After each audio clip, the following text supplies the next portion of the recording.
الحمد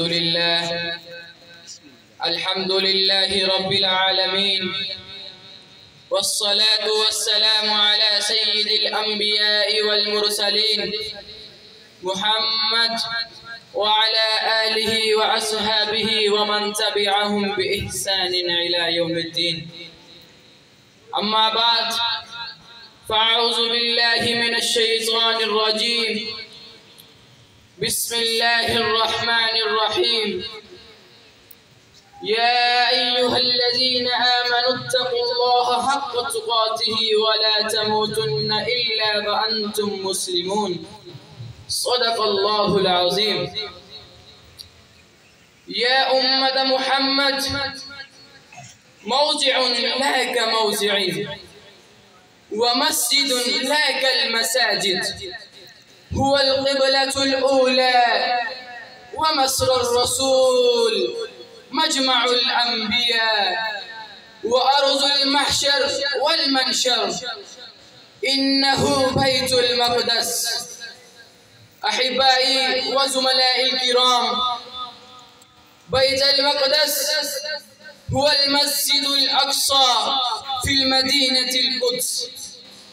قال الله سبحانه وتعالى: سبحان الذي أسرى بعبده ليلا من المسجد الحرام إلى المسجد الأقصى الذي باركنا حوله لنريه من آياتنا.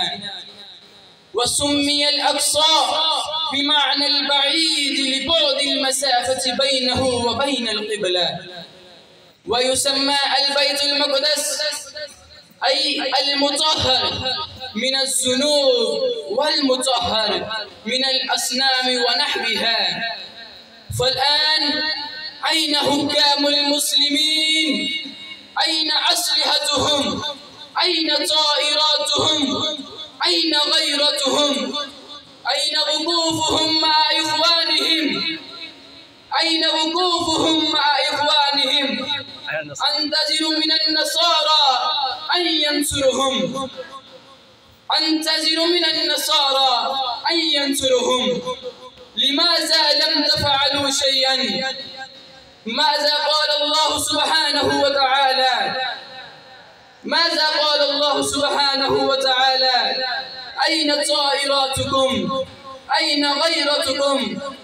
أين علاقتكم؟ لماذا لم تفعلوا شيئا؟ وفتاة أغتصبت. اللهم انصرنا من الإسلام، اللهم انصر الإسلام والمسلمين. آمين آمين يا رب العالمين، برحمتك يا أرحم الراحمين.